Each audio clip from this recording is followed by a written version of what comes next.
Well, I guess I can say that winter is finally here. With the snow that we got this past weekend and some more projected in our weather forecast, we have truly entered the phase of the year where we call ourselves hardy New Englanders. Welcome to another week of our Healthy Decisions video series, where we'll be talking about how our bodies respond to winter and how we can infuse some self-care into these chilly days.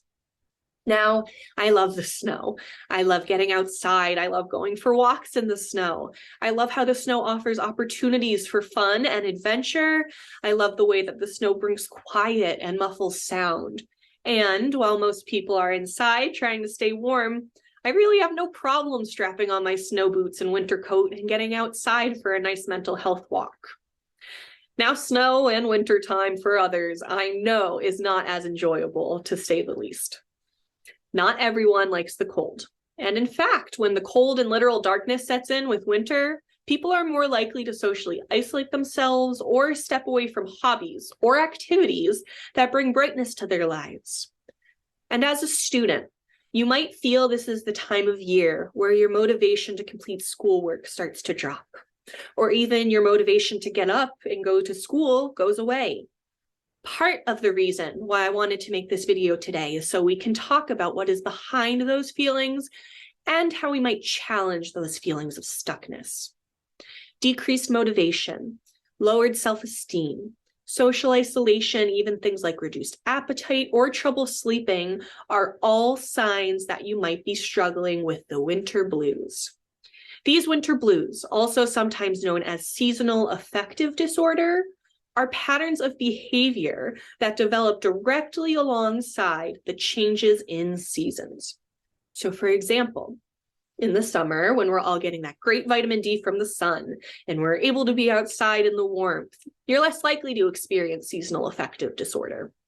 Warmer weather often means more chance for sociability, more time to relax on school vacation, or simply just more time to enjoy the longer days and more sunshine. And then here we sit in winter. Our days are short with not a lot of sunlight. And during those days, we're spending it inside at school or at home.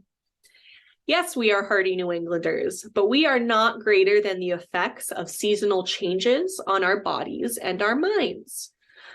A good thing to identify here is that if you're feeling like these challenges like social isolation, anxiety, or trouble sleeping and eating are happening more than just these dark days of winter, or if these feelings are so big and overwhelming that you're having trouble getting through the day, it's important that you ask for help.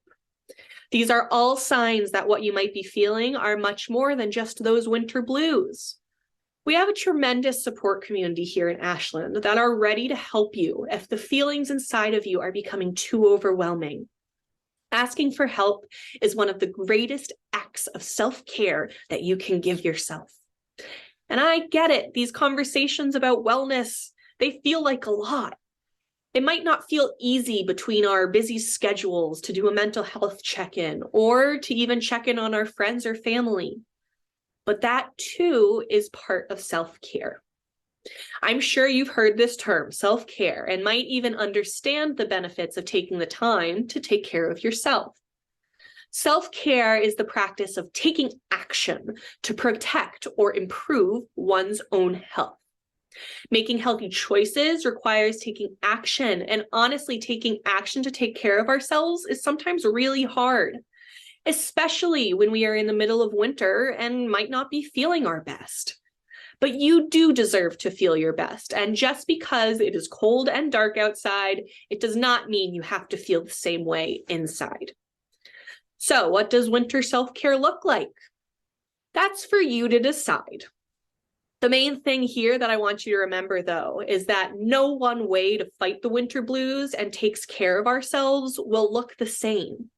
For some, it's taking that cold, snowy winter walk. For others, it's doing yoga or meditation. Go to your favorite restaurant. Go get your hair done. That's considered self-care too. There are also those who find therapists in the winter and take care of themselves that way.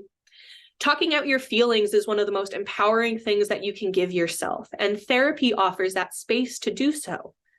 And then there are those who find their self-care through movement, sports, singing, dancing.